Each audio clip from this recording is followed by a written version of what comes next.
Pelayanan publik menurut Lembaga Administrasi Negara adalah sebagai segala bentuk kegiatan pelayanan umum yang dilaksanakan oleh instansi pemerintahan di pusat dan daerah dan di lingkungan BUMN atau BUMD dalam bentuk barang dan atau jasa dalam pemenuhan kebutuhan masyarakat. Sedangkan definisi yang saat ini menjadi rujukan utama termuat dalam Undang-Undang Nomor 25 Tahun 2009 tentang Pelayanan Publik, dijelaskan bahwa pelayanan publik adalah kegiatan atau rangkaian kegiatan dalam rangka pemenuhan kebutuhan pelayanan sesuai dengan peraturan perundang-undangan bagi setiap warga negara dan penduduk atas barang, jasa, dan atau pelayanan administratif yang disediakan oleh penyelenggara pelayanan publik. Dengan demikian, berdasarkan dari definisi-definisi tersebut, terdapat 3 unsur penting dalam pelayanan publik. Yang pertama, organisasi penyelenggara pelayanan publik, yaitu setiap institusi penyelenggara negara, korporasi, lembaga independen yang dibentuk berdasarkan undang-undang, dan badan hukum lain yang dibentuk semata-mata untuk kegiatan pelayanan publik. Unsur kedua, penerima layanan atau pelanggan, yaitu orang atau masyarakat atau organisasi yang berkepentingan, dan unsur yang terakhir adalah kepuasan yang diberikan dan atau diterima oleh penerima layanan atau pelanggan. Berbeda dengan pelayanan publik, adapun pelayanan prima yang merupakan pelayanan terbaik yang diberikan untuk memenuhi harapan dan kebutuhan pelanggan sehingga mampu menciptakan kepuasan bagi pelanggan, dan pada umumnya ini adalah sektor swasta. Oleh karena itu, pemberi pelayanan harus mampu memahami dan menerapkan konsep pelayanan prima, terdiri dari: pertama, attitude, yang dimana pemberi pelayanan berpenampilan serasi, berpikir positif dengan sikap menghargai pelanggan. Kedua, attention, yaitu pemberi pelayanan mendengar dan memahami kebutuhan pelanggan, mengamati perilaku pelanggan, dan memberikan perhatian penuh terhadap pelanggan.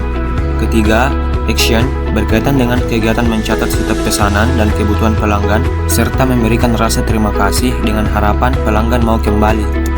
Keempat, ability, yang mencakup pengetahuan dan keterampilan pemberi pelayan dalam melaksanakan komunikasi yang efektif, mengembangkan motivasi dan public relation sebagai instrumen dalam membina hubungan internal maupun eksternal suatu organisasi atau perusahaan. Kelima, appearance, yaitu penampilan seorang pemberi pelayanan baik yang bersifat fisik maupun non-fisik yang mampu merefleksikan kepercayaan diri dan kredibilitas kepada pelanggan. Lalu konsep yang terakhir, accountability, yaitu suatu sikap keberpihakan kepada pelanggan sebagai suatu wujud kepedulian untuk menghindari atau meminimalkan kerugian atau ketidakpuasan pelanggan. Kualitas suatu pelayanan prima dapat dilihat dari karakteristik pemberian pelayanannya yang mencakup: pertama, dapat dilihat dari penampilannya, karena penampilan yang baik akan mudah meyakinkan pelanggan saat memberikan pelayanan. Yang kedua, kesopanan dan keramahan pemberi pelayanan, lalu kesediaan dalam melayani pelanggan, kemudian pengetahuan dan keahlian yang sesuai antara pemberi pelayanan dengan bidang pekerjaannya. Selanjutnya, jika membuat janji, maka pemberi pelayanan harus menepati dengan tepat waktu. Lalu, pemberi pelayanan juga harus jujur dan memiliki kredibilitas dari pelanggannya. Dan yang terakhir yaitu pelayanan kepada pelanggan harus efisien dan efektif sehingga dapat menghasilkan biaya yang murah, waktu singkat, serta mampu menghasilkan pelayanan yang berkualitas.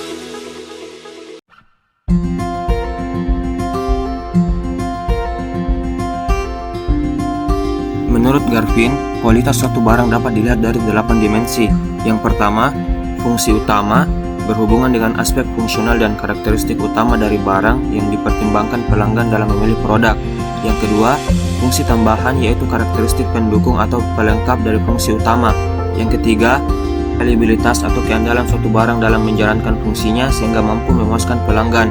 Yang keempat, kesesuaian dengan spesifikasi, yaitu tingkat kesesuaian antara kinerja dan kualitas produk dengan standar yang diinginkan pelanggan. Yang kelima, daya tahan atau usia pakai suatu barang. Yang keenam, kemudahan diperbaiki. Yang ketujuh, estetika, berhubungan dengan pandangan subjektif dari pelanggan yang berbeda-beda tentang nilai keindahan dari barang tersebut. Dan yang terakhir adalah kualitas yang dipersepsikan, yaitu kesan kualitas suatu barang yang dirasakan oleh pelanggan berkaitan dengan persepsi konsumen dengan mutu dan kualitasnya. Selain itu, juga ada dimensi-dimensi kualitas jasa menurut Zeitamel. Yang pertama, tangibles, yang meliputi tersedianya fasilitas fisik, perlengkapan, sarana komunikasi yang harus ada dalam proses jasa. 2. Reliability, yaitu kemampuan untuk memberikan pelayanan yang dijanjikan dengan tepat waktu. 3. Responsiveness, yaitu kemampuan dan keinginan para pemberi pelayanan untuk membantu dan memberikan jasa yang dibutuhkan pelanggan. 4. Asuransi, berkaitan dengan pengetahuan, kemampuan, keramahan, dan sifat dapat dipercaya dari pemberi jasa untuk menghilangkan sifat keraguan-raguan dari pelanggan. Dan yang kelima, empati, yaitu sikap pemberi pelayanan dalam memahami kebutuhan maupun kesulitan pelanggan, komunikasi yang baik, serta perhatian lebih kepada pelanggan. Selanjutnya, adapun standar penampilan dalam pelayanan prima yang merupakan acuan penampilan diri seseorang atau organisasi yang berlaku di lingkungan tersebut. Contohnya, standar penampilan pria pada bank konvensional pada umumnya dimulai dari rambut disisir rapi dan panjang rambut tidak melebihi kera baju. Jika berkumis atau berjenggot, harus dicukur rapi. Kemudian menggunakan seragam yang sesuai dengan ketentuan, rapi, bersih dan tidak kusut, serta menggunakan name tag. Lalu, menggunakan ikat pinggang ukuran standar dan tidak mencolok. Menggunakan celana panjang berwarna gelap dan tidak berbahan jeans. Selanjutnya, sepatu dengan model formal tanpa tali dan menggunakan kaos kaki sewarna dengan celana panjang atau sepatu. Untuk aksesoris, tidak melebihi 2 titik. Yang pertama, untuk tangan kanan atau kiri, misal jam tangan. Lalu yang kedua, jari tangan kanan atau kiri, misal pada saat menggunakan cincin. Adapun faktor-faktor yang perlu diperhatikan dalam standar penampilan, yang pertama, memelihara personal hygiene, lingkungan dan perusahaan. Artinya, menjaga kebersihan dan kesehatan pribadi yang berkaitan dengan fisik dan mental, lalu memelihara lingkungan kerja yang sehat dan nyaman. Kemudian memelihara perusahaan yang sehat dapat dilihat dari pengelolaan manajemen perusahaan yang memiliki standar operating prosedur.